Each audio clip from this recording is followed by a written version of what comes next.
So Okay. I am going to thank you for coming to this last workshop on the Wendat language. And I will now proceed as usual with the traditional Aboriginal territory acknowledgement.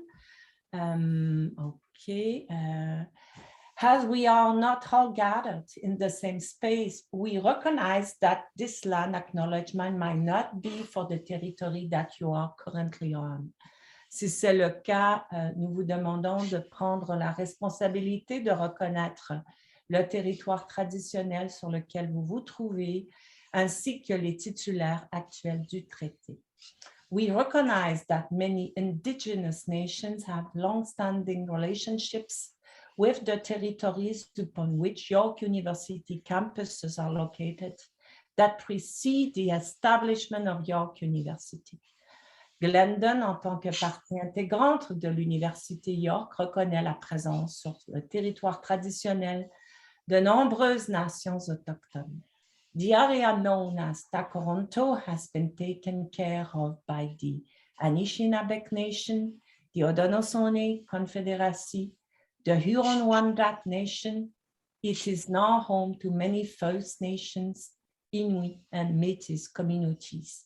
We acknowledge the current treaty holders, the Mississaugas of the Credit First Nation. The territory is the subject of the Dish with One Spoon Wampum Bell Covenant, an agreement to peaceably share and care for the Great Lakes region. So John, now it is all yours and we will proceed with the lesson. Okay. So the part of the verb going to talk about today is called the cislocative. It means where or when. It appears in a lot of names. It's typically represented by a T, but there can be changes. Now, I want to begin with the name of a people that has the cislocative. The Paytoon, called that because they were tobacco traders, were called by the Wendat Echona-tate Rono, which means people where there is a mountain or hill. That mountain or hill is, we're talking about the Niagara Escarpment and we're talking about Blue Mountain. Right? Blue Mountain. Now, a lot of names have that. The Onondaga, a related people, their name has mountain in it. Their name means people at the mountain. The Seneca, same thing. They at a very large mountain, right? So mountain was used a lot in identifying a people. It was also, that noun was also used in the name for Montmagny and all the governors after him, Ononthio, which means great mountain, right? It was a translation of his name.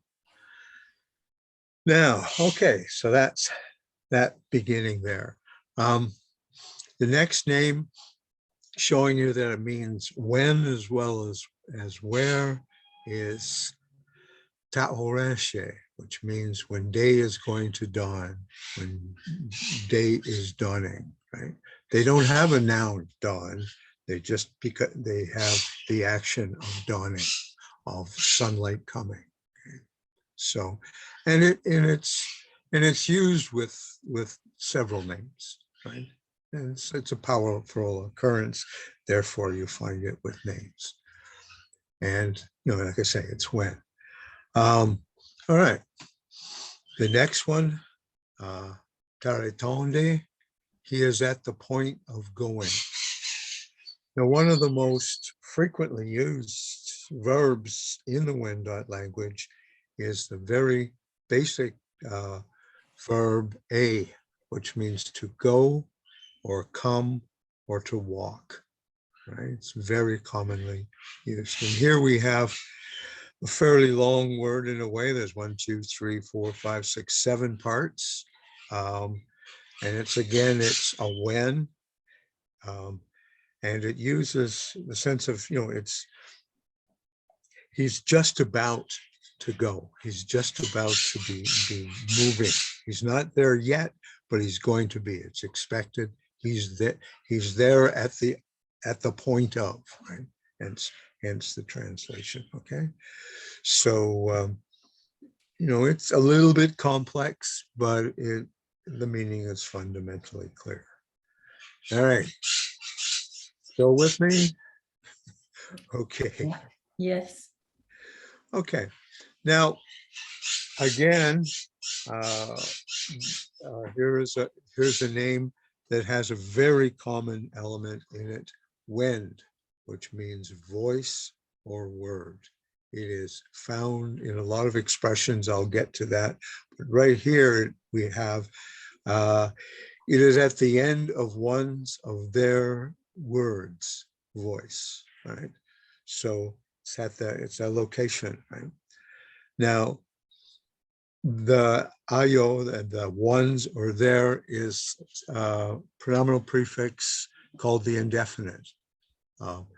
You would use it in context that we would in English say, people say, or one says, or that kind of thing. Now, so ayo frequently appears as that. Now,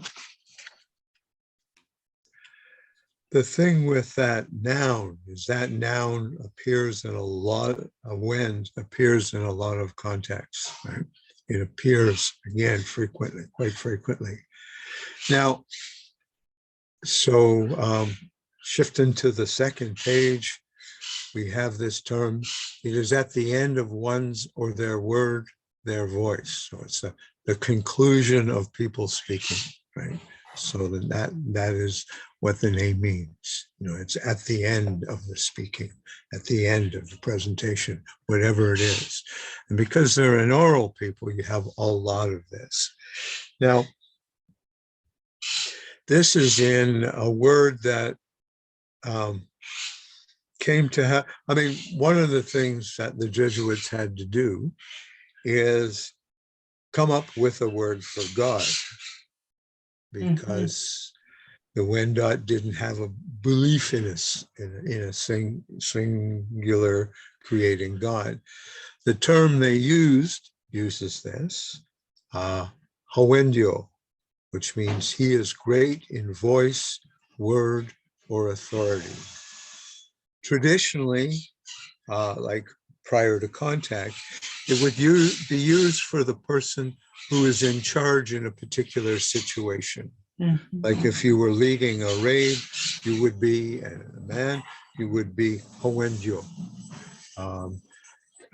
Whatever situation, if you were the one in charge of a longhouse, you would have that name attached to you in that particular case. You're the one, or if you had a trade route, you would be the great voice in that context.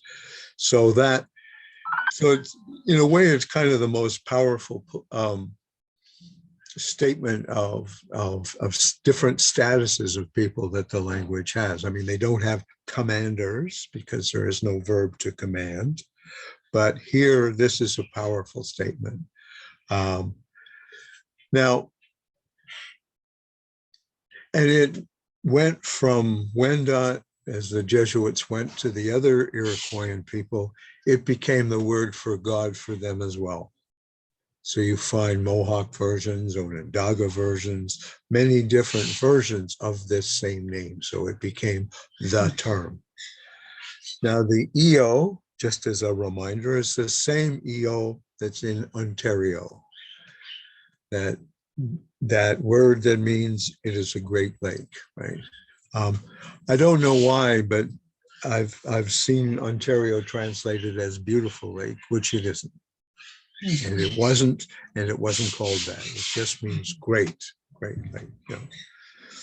Actually, pretty well all the names in indigenous languages for Great Lakes are refer to being big body of water. Ichigumi in Anishinaabe means which is big. Gume is lake. Michigan has the same sense, the Mission Bay, right? Of course, Lake Huron doesn't have that as a name. Lake Erie seems to be a reference to the cougar or mountain lion, because that's where the Erie people were, and they had that name. Okay, so. And that's another. So that is it's not a personal name, but it's a name of authority. It's a name of position. And they didn't have many names for specific positions. So it's an important word. Okay, next. Where an island lies. Now, this, again, you have the beginning with where, it, you have the noun for island, the joiner vowel, and then where it's lying, where it exists. Now, that particular noun, a bad translation, there are a couple of bad translations for Wendat was islanders. People have used that. It's not, it doesn't work. It doesn't work. We do not know what Wendat means, right? Because although it has the wind in it, there's no pronominal prefixes, therefore it's not a legitimate verb. Right? But still, I see that a lot of time. Oh, it means islanders. No, it doesn't. It doesn't. Right? Alrighty. So now there is an island. I don't know whether you know what's called Christian Island. Mm-hmm. Just a little bit north of Midland. It was where the Wendat went after they were driven out of their home country, right? So, and it just means the term for Christian Island was Yawendoye, which means where an island is in water, right? It's a very, very basic term for an island. Okay. All right, any questions so far? I seem to be zooming through here. Yes, any question? Did you have the handout of John, or do you, Lilia, you have the handout? I have the handout, yeah. I have a question or a comment. All right, shoot. Yes. Just to touch base on the word petun or petun. Yeah. I have an idea of where it comes from. Do you have an idea of where it comes from?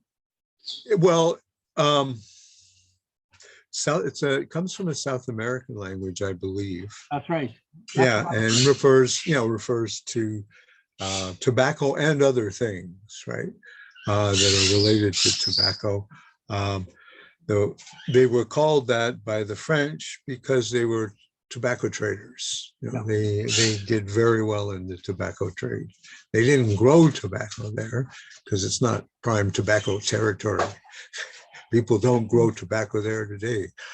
It was probably grown just a little bit north of Lake Erie. That's probably where it came from. But yeah, that's what they had that name. Now, we don't know what they called themselves, probably some name like Wendat, but they were, was placing them on a particular location. Okay, yeah. We go from Wendat to, we go from the Petun to Wyandotte, right? We go there. Yeah, yeah. And how did the Y happen? How did that appear? It's curious. I think somebody who wasn't a Jesuit wrote that word and wrote it, badly. Okay. It's curious that the Y's have, it's curious. It began in the 18th century. I think first half of the 18th century it became used, and then it became a distinguisher. Now, based on one of Marius Barbeau's Marius Barbeau in the narratives. He wrote Wendat as Wandat, and the Wyandotte have taken that as a term for them to distinguish themselves from the Wendat. Although it would probably be pronounced the same, and it's just, again, another person's writing. Yeah, I guess it's probably not pronounced Y. It must be a sort of maybe a palatalized W. Yeah, I think something like that. Yeah, it's how the W works out, in some way that the person that heard it and wrote it down that way heard Wendat, and picked a Y where there wasn't one. It's funny because usually the writers will drop the Y when there is a Y.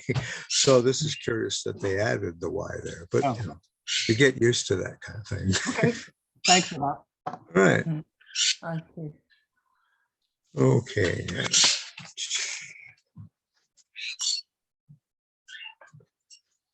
Okay.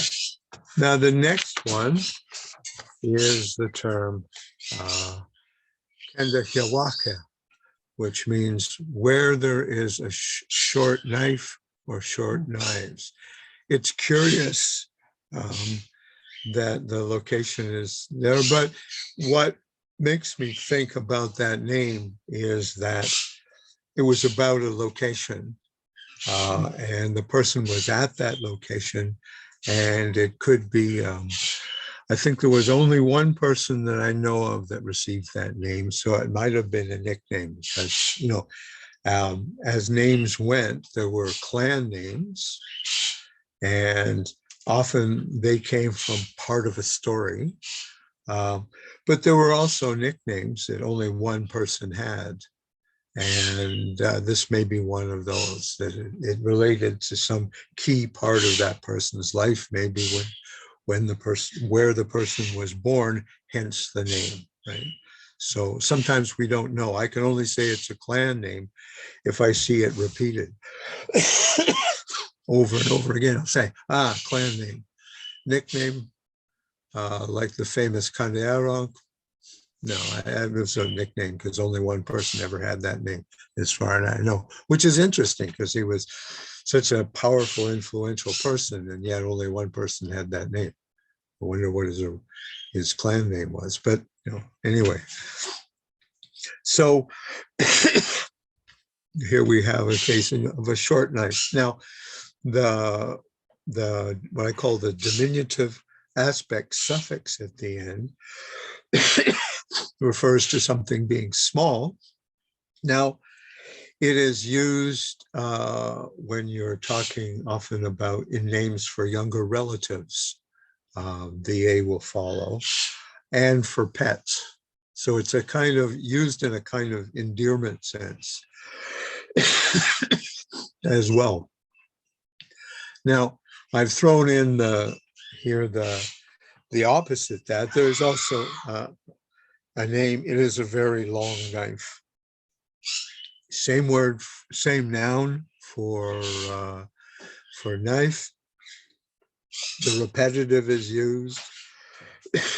Feminine singular. This, John. Now, yeah. Just a quick question. Sure. The difficulty to learn this language is, for instance, you have A that means small. It's the root of small. At the end, yeah. And you have also a joiner vowel. So the same letter, it is a problem. Sound has several meanings. So that's why probably the missionary, Marie de l'Incarnation, the Jesuit find the language so difficult. Yeah, and they had to learn the construction. Like, you can tell that this particular A means small because one, it's at the end. It's in the word, and it comes after a stative aspect too. Oh, okay. It's position and what it's behind tells you. Okay, when you see an A after a stative, then you know that's what it is. Okay. Because the stative doesn't take A. So if you see that after, you say, ah, we're talking about something small. Okay, the place is very important. Yeah. Okay. Yes. Yeah, when you build verbs, the Yeah. place where something appears is very important, and it takes time to learn that. To learn, okay, Yeah, in yeah, that yeah, place it sure. means this. Well, It's challenging, but it's yeah, fascinating. I mean, it's just as challenging, the cislocative, because it takes the same forms essentially as the negative, and that's a problem. Yeah, You know, yeah. because I'm translating something, I'm asking myself, well, is this the negative? And it's the same as, it takes the same fundamentally as the dualic. So when you see that TE in the beginning of a word, you have to figure, okay, which one of the three things does it mean? And that can be a problem, you know, and Yeah, I yeah. know when I'm translating names, I have to think about which makes the most sense, which is, Yeah. but it is, no, I mean, all languages have those things where things can be confusing. This is one Yes. of the main Yes. places in which Wendat is confusing, so much so that it kind of nails me down somewhat. Now, because I mentioned long knife, I should mention, I don't know whether you're familiar with the general indigenous term for Americans, which was long knives. The long knives. The Wyandot and the Wendat shared that term. The term for American soldiers and Americans generally in Wendat was Iwanshruwanan. There's a verb to be a knife in that. It's interesting. There's both a verb and a noun for knife. In this case, it's the verb, and then it's nominalized, and then you add the verb to be great. So that they are great knives, not necessarily long knives, but great knives, right? So that was the term they used. Also, because I like throwing this, the Iroquoians, we don't know, I don't know what the Wendat called it, but the Haudenosaunee, one term they used for American president came from their term for George Washington, which was village destroyer. Oh, yeah. So I've heard, isn't that a great name for American president? I mean, it works for pretty much every one of them, right? Oh, village and I've seen references and heard references in those Yeah. other languages. Oh, you mentioned village destroyer. I know who they're talking about, right? It's kind of, I like that. I kind of like Yeah, that I like it too. because so often the names that we use for indigenous people are insulting terms from their neighbors. Okay. For example, the Slavey, Yeah. who are Dene people in northwestern Canada, they were called that because the Cree called them prisoners because the Cree had access to guns. And so they would typically beat people like the Chippewyans. So they called them that. And end up, we have a Great Slave Lake, which I don't know whether I've told this joke before, but I told this to my students. Well, they call it Great Slave Lake because it was dug by Black immigrants to Canada. Okay. And they almost bought it. Yeah, there was like 1,000 people went out there with big shovels and dug the lake. No, but like I say, a lot of those, the word Apache for American group, that means enemy. You know, in a lot of these terms, there was gros ventre, you know, the big bellies. Not a great term, you know, it'd be called, you know, and a lot of them worked out that way. Very few terms that we knew people by, or we know people by, are their actual terms for themselves. Typically, they come from someone else, like Eskimo, right? Okay. Like Ojibwe, right? Those are terms that neighbors called them, right? And it's relative, and Iroquois, like that, you know, we're not really sure on that one, other than it possibly came from Basque, right? Okay.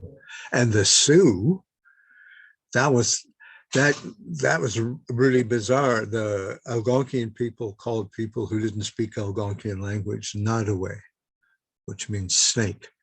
Okay. And so plural of that was badly written as Nadawesu. And somehow some people just took the front part of the name off and created the word the Sioux, whereas their names are Dakota, Nakota, that's their name for themselves.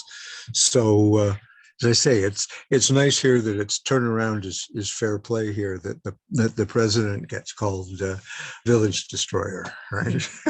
I like it. Yeah. Okay, I'll continue here. Now, there's a name, Kenera'an, where there is a group. Now, the group here, this is a male name because the group here is typically a raiding party or an armed force, right? So when you see where there is a group, it could be, again, this could be a traditional name, a clan name. I think I've only had one person with that name. Or it could be a nickname that someone was born where there were a group of people, and that became the name. All right, the next one, Caronto. Geez, what would that term be? That is the Wendat Wyandotte version of Toronto, right? Log or poles lying in water. It was a male large turtle name among the Wyandotte. So again, we have that term appears, Okay. The next one, and this is again, we have a location, Tayaonyon, which means it is where she walks, comes to many times, and it's a female deer. And I think here you're probably getting a traditional name, because female deer would typically go to a particular place to feed or whatever. So it has a deer association with it. So it's, it would serve as a deer clan name. And again, we have that verb to come, to go, to walk. And many times comes from the nyon, which means many, right? Whatever it is, many or much, right? Called the distributive, and it appears fair. It often appears. If you see a word ending with nyon, there's a really good chance that you're talking about something that's many times or many pieces, that kind of thing. It twigs that, right? All right, yeah, let's shift to the next one. All right. I think I put this in a couple of places. Kayowendata, where one's voice word ends. Again, the end of the speech. Right. Now, the next one, Kyonda Ute, when or where she penetrates a village, goes to a community, right? Again, it could be reference to a clan story where a deer enters a human community and becomes an influence, or it could be something that a person did and it was very significant that this person did that. Now, just to continue with this, the Ndat, their village community, is the same, that is the same meaning as Canada, which does mean village or community. but is a St. Lawrence Iroquoian word. And one of the major differences between Wendat and Wyandot and all the other Iroquoian languages is they have that between the on and an a, they have to have a D. That was a change that took place in the language from the way the other languages are. So that's classic. So their Canada is Yandata. Mhm. And the D has to be there. It's key. John, they don't make the difference between when and where. So you have Not here, no. you have to guess. Yeah, you have to say, okay, what is the context? What is Yeah, the okay. context? Yeah. Okay. But yeah, it because I mean time is a location, in a way. But yeah, it could be. In a sense, yes. Yeah, but still you have to, when you're in my position, you got to Yeah. say, well, it could be either one, Uh-huh. Some it's kind of obvious, but in this case, it's not obvious, because it can refer to times, right? Mhm. And time references are interesting because they have verbs that indicate parts of the day. They have a noun that is day. Of course, they don't have a term for week, or hours or minutes or seconds. Mhm. The terms that were finally developed for days are these incredibly long things, right? That were created post-contact for sure. No real term for year either. They would use month names, often winters, particularly when you live in the north. You count a long period of time by winters. How many winters have you lived? Yeah, that kind of thing. Right? All right. Okay. Now, Kyoherasa, where there are small stalks of corn. Mhm. Okay. They had many terms for stalks of corn, for corn rather, different parts of the corn. They were very, there are a lot of clear references to them in the language. Some of them relate to parts of the body, like speaking of corn having arms, that kind of thing. But clearly they developed, they had to develop, who knows how long ago, say, over 1,000 years ago, they had to develop a term for corn and stalks of corn.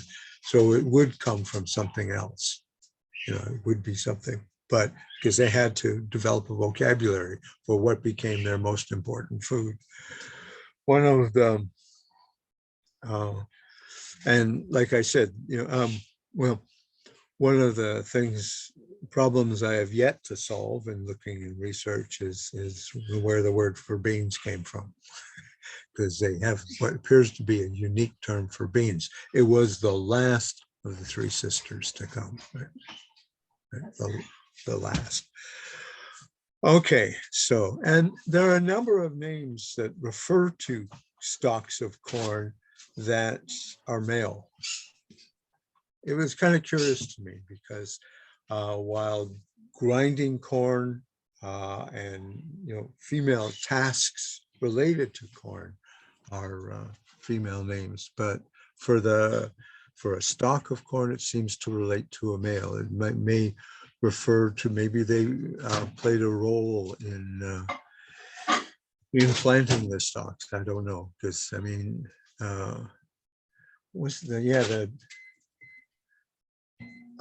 okay, so it just happens to be one of those, like in my book, which hopefully is coming out next month, about names of the Wyandot. I talk about how some of the some nouns are genderized in terms of the names that they appear. If you see this in a name, it's male. You know, if you see tree in a name, it's male. You know, if you see sand generally in a name, it's female. And it's often turtle clan. Well, you know, turtles will walk in the sand, so it's kind of obvious in a way. But also, I think it could relate to is one of the most dramatic things a turtle does is dig sand for laying eggs. And I know when I was 11 years old, I got to witness a female painted turtle digging a hole and planting eggs and laying eggs. You know, that was so dramatic for me. I was just, of course, I didn't know that there had to be this was a pet turtle, and I didn't know there had to be a male contribution to that as well. So we kept waiting for the eggs to hatch, and of course they never did. We're doing that now here in our place. One of our female parrots has laid 3 eggs, and we have to wait for her to finally give up on them because the male we have of her species and her don't get along. They don't have a relationship except antagonistic, right? So, but we knew it was coming, you know, because she kind of fluffs up a lot before she lays eggs, and so okay, here it comes, right? But she's not as mothering this time as she was the last time. But she does a lot of flying. But still, it's, you know, she's still very serious about it because she spends most of her day on top of her 3 eggs, which is in a way a beautiful thing, you know, in a way sad. Oh wow, she just flew in. She must know I was talking about her. Hey, Peck. That's funny. I'm glad I didn't talk about the big bird that swears. Okay, now here's the next term, Teon Tonwen Satashi, where one twisted, turning the land, the country. Again, there are names that have the verb to twist, to turn in them. It's not uncommon to have that, which is interesting in itself. I'm trying to figure out what it means, the one who twisted turned the land.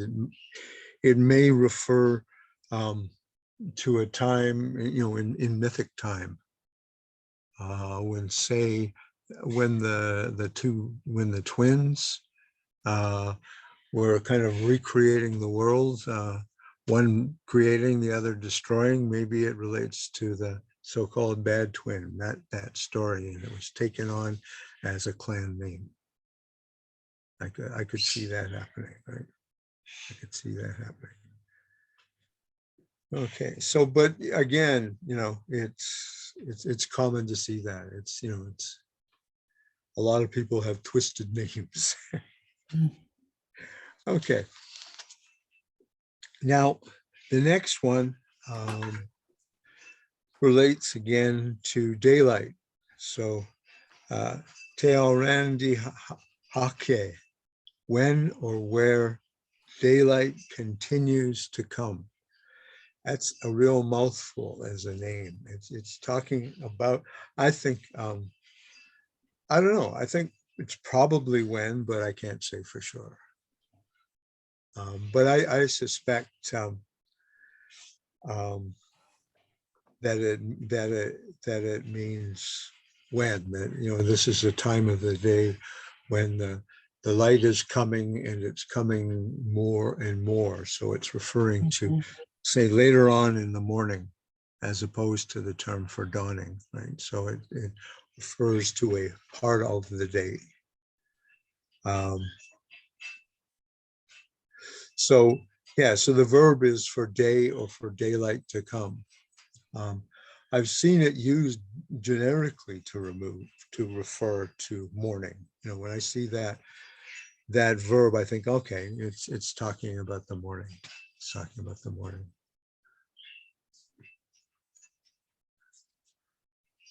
Okay, and another to sort of deal with another part of things, the inchoative root suffix is fairly common in Wendat. It talks about when something comes into being, so this is happening, this is coming to be. Right? Mhm.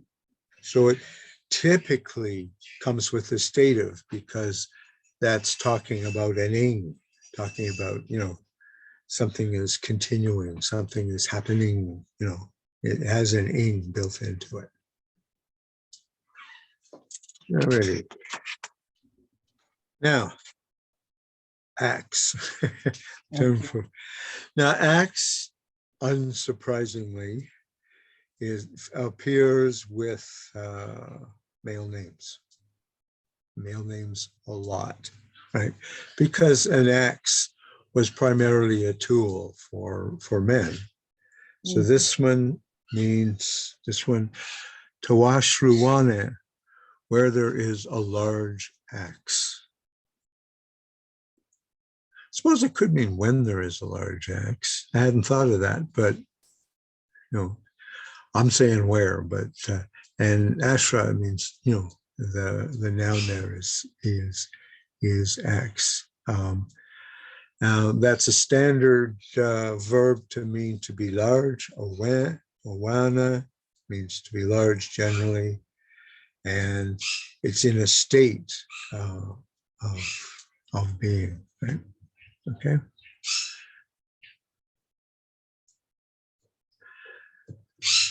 All righty. Now shifting to a female term, Teweson. Did I do that one before? I'm not too sure. So I play around with these things. Anyway, it again, it's the verb to go, come, and walk. And it's again, I think I've done this one before. Now the next one, Tihono Shahak, when he used to be inside his house, right?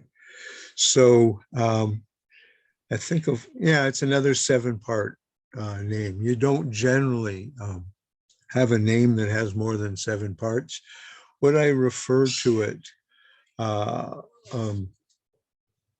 when I talk about it in my book about names, I call it the simplicity principle. That names are not supposed to be too long. There's a length maximum in the names. And this is as long as a name gets. Having 7 parts to it is unusual. It's as long as a name gets. So it made me think that a lot of names that you see, names made up for fictive native characters like running bear and things like that, that they're not really authentic indigenous names because they're too complicated. I mean, to say running bear in Wendat, you would need 2 words. He is running. Oh, he's a bear. 2 separate words, right? And they rarely ever have 2 separate words for a name. Usually, if they do, the verb to go or come or walk, he's going somewhere, like that type of thing. All right. But, they just don't, or, what was the song from my childhood, Little White Dove? Unlikely. You couldn't have a Wyandotte or Wendat name that means little white dove. You'd have to have, it is a little dove. It is called snow because I don't know whether I've mentioned it before, but there is no term that means color. And 2, color names use a verb root that means to be named. So the Jesuits they are called charcoal, that kind of thing. Never called black robe. That's another name manufactured by people that didn't know what the language was about. Right. So, all right. Now, so now this one, used to, that is the past that appears with the habitual. So when you see I mean, the K often ends a word, and it could be used in several different functions. But if you see habitual before it, you know, aha, it's the past aspect suffix. So again, it's context. Now the noun for house, which here is nonsha, is the same noun that's in Iroquois' name for themselves, Haudenosaunee, right? Which means they extend a house. Okay. What it refers to is what happened during the Great Law of Peace. That the peacemaker, the various Haudenosaunee were fighting each other, they were killing each other. And the peacemaker, who could have been a Wendat, there's a tradition that the peacemaker was a Wendat because he came from north of Lake Ontario, came down and got the people, talked the people into joining together. This is called the Great Law of Peace. The Great Law of Peace is the whole story about the coming together of the people. And interestingly, one of the first leaders to pick up on that was Hiawatha, who was an Onondaga who had been, his family had been killed, and he was kidnapped and adopted by the Mohawk, right? Something I didn't know for the longest time, right? But so that's an important, that's an, and that's, the Wendat called them that version of it themselves. That would be what does it be? Haudenosaunee, again, meaning they extend. And they came together initially as 5, and then when the Tuscarora were being beaten up by American settlers, the Oneida invited the Tuscarora to join them, and they did, and they became the 6th nation. And one part of Indigenous history that's not mentioned enough, particularly for people like the Haudenosaunee, is the adopting of prisoners, and that many people were adopted. The Jesuits were adopted. If you were captured in war as a child or an adult, and you were adopted, and you became a person. You weren't an outsider, you became a person. And that isn't talked about enough. It's just one of those things. I think, come on, you got to mention that they adopted all these people. That's why there's a book about the fox. And in some ways, it's a good book about the fox. I bought it because I want to know more about the fox. But what I really dislike about it is that all it talked about was the Wyandot killing them and capturing them. It didn't talk about the woman who became a Wyandot elder, and she was adopted as a woman. And obviously the other women thought that she was an important person and a good person. Otherwise, she would never have become a female elder. She was one of the leading women of the nation, right? But this guy didn't, he had this old view of the warfare, that there wasn't, that adoption wasn't important. Because it was.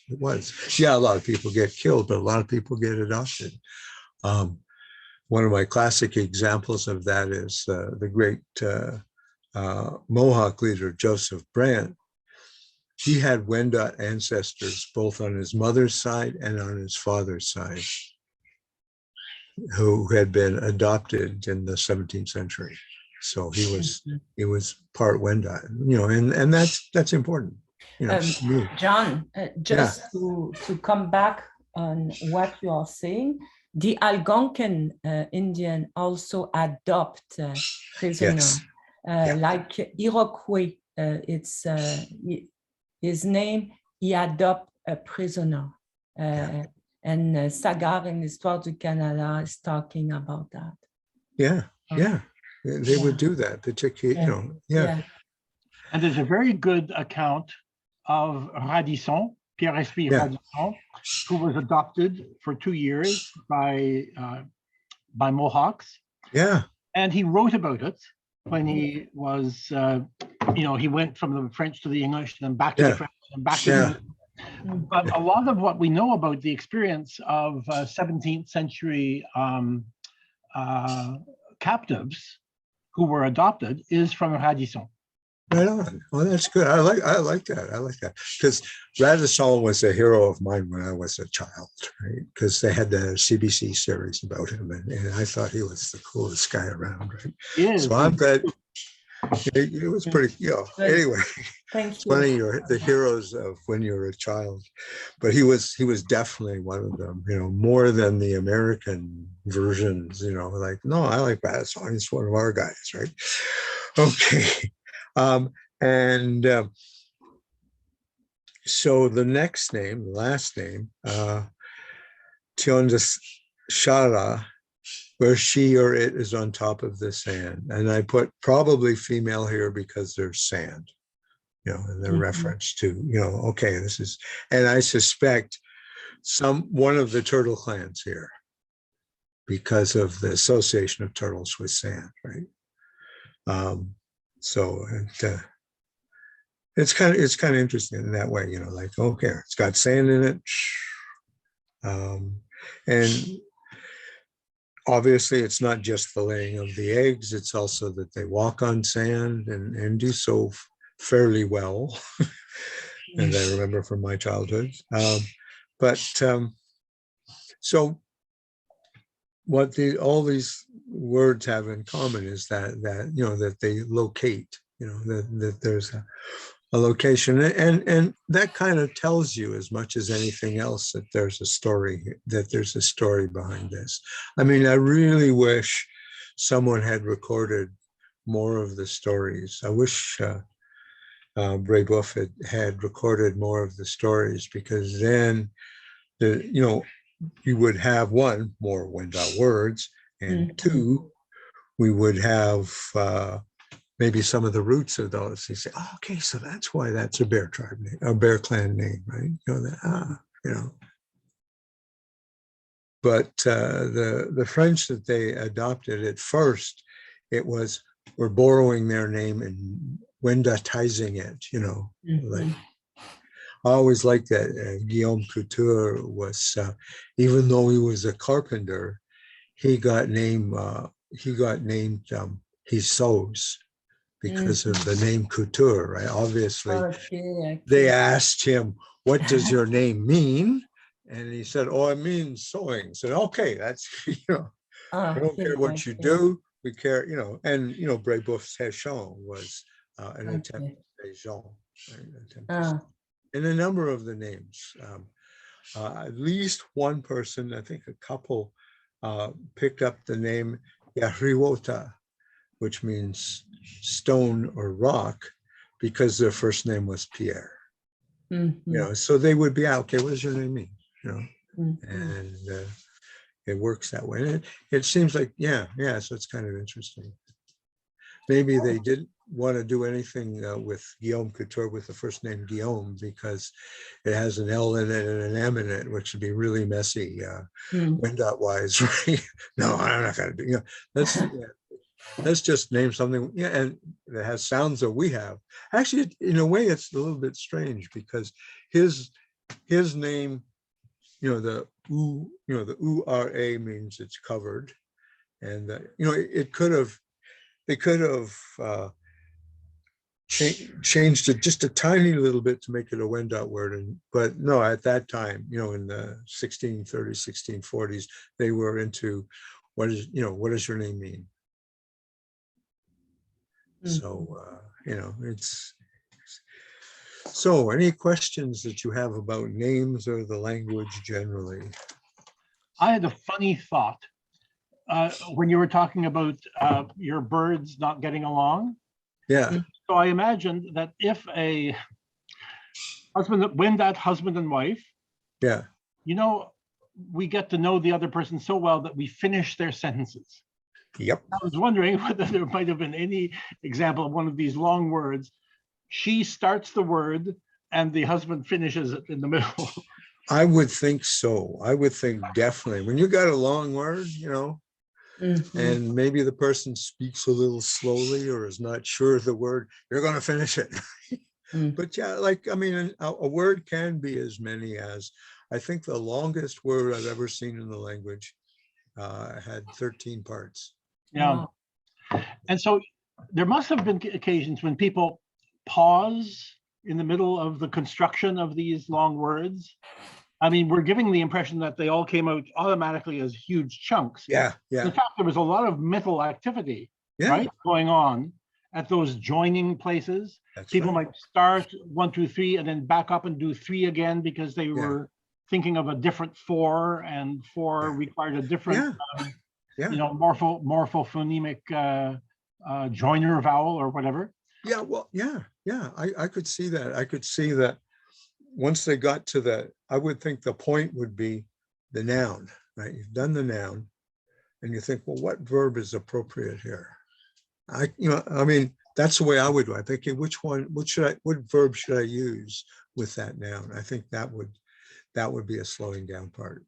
Now that we're getting, newly born first language speakers of Mohawk, yes. It was dedicated families that are concentrating as recovering the language as their life mission. It would be very interesting to study how the children are acquiring Mohawk and which parts of the word come first and what errors they make, and the whole sort of compositional structure of these fabulously complex Iroquoian words. That would be fascinating, a fascinating study for somebody to do that, to hear what they're doing, and by the mistakes you understand how people learn, and it would be fascinating, I mean, the Wendat are working on their language, the Wyandot are working on their language. I think that the Wendat they have a better chance of because there's a good number of people in community in Wendake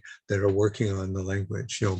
People that I know have linguistic gifts, and I think, okay, they're going to, and it's taught in the school, and that's that's good. Whereas, the Wyandot are more diverse. They're separated into 3 communities, and so it's like one in Oklahoma, one in Kansas, one in Michigan. That makes it more complicated, and the ones in Michigan are not federally recognized, so they can't get the kind of funding that you would need or you would be very, very helpful in learning the language, because they're not official, which is ridiculous because the people were in Michigan a long time before they were in Kansas and in Oklahoma. So they have a longer history there. Okay. Okay. We have another question from Lelia. Okay. Thank you. Thank you, John, for this beautiful presentation. I'm sorry I could not attend the previous one. I was swamped with the work. Understood. Sorry so much, but I love to listen to you. I have maybe just a silly question because I miss so much. Yeah. So my question will be, one of my questions will be, was the attribution of gender arbitrary? Is it arbitrary, the attribution of gender to noun? Okay, so gender, Iroquoian is one of the unusual language families in that they do indicate gender. Algonquian does not. With Algonquian, the major distinction is animate or inanimate. Now, I see. For Wendat, there's male. the male plural will refer to men or to people generally. So like in the term hori no shione, right? The hon is they masculine, but refers to all the people, refers to males and females. Now, the feminine pronoun is called the feminine zoic because it's used both for females and for animals, and also as well for physical objects. So, and as far as I know, I don't know another language that does that. Yeah, it's interesting. I have another question. Thank you so much. I have another question about, if I want to compare it to French, for example, is the syllable, syllables. I see you divided them in syllables, those words. Is a vowel can become a syllable? Yep. Yeah. Particularly, I think, the nasal vowels. I mean, I'm sort of guessing here, but like because it the on, it kind of depends too. The language has stress on the second last syllable. So if a vowel is the second last sound in the language in that sense, then it's going to be long. It's going to be long. It's going to be syllable length for sure. Or something. So you say that some syllables are stressed. The second last. Accent? Do you have an accent? You find that when people write the other Iroquois languages, they often put the accent on the second last syllable. Oh, that's so interesting. Yeah. So and that's just to tell you, here's where stress or accent is. But it's a really good rule because it doesn't change. It's pretty constant. I like rules that do that. And the exceptions are, and then you come up with this big long list, right? No, it's nicer when it's just straightforward. And just another thing, just very fast, this one probably has no weight into it, but the word, I think it's page 3, the last word, tao, sataze, something like that, the last one, page 3. All right. Oh, yeah, the one where she walks. I was thinking, isn't not related to the village destroyer, this one? It's a simple, I don't know, probably I don't think so. It just, I mean, there are terms, there are names that do relate to somebody attacking a village. They're there, they're definitely there, and attacks many times. And you think, okay, this is a mythical, probably a mythical figure, but it could, because in my book on Wyandotte names, and I've got one on Wendat that I keep meaning to clean up and submit to a publisher and go through that long process. There are a lot of names that you see that and say, okay, so they're attacking. Thank you so much, John. Okay. No it's 1:06. We are going to take a last question from Jan. Okay. Well, my question actually had to do with the term Haudenosaunee. I only thought in the past it was not metaphorical, just mean they have long houses. But actually, I think you've told us that it meant something connected with the peace giver. That's right. That's right. Increase relationships across. It's extending. It's a verb to extend. Which wouldn't. I mean, who knows when the peace? People are talking about different times when the peacemaker came. Maybe in the 1400s. But it's because, I mean, they wouldn't have a term longhouse generally because all of their houses were that long. If a house is this long, then it's not a long house, it's a house, right? but so it is extending. So it's part of, it reflects the great law of peace, and knowing and learning about the great law of peace teaches you so much about the people. It is the document to read and to understand, to have a good understanding of the people. Thank you. Okay. Okay, so it's the end now. So I'm going to thank John for this fascinating lesson.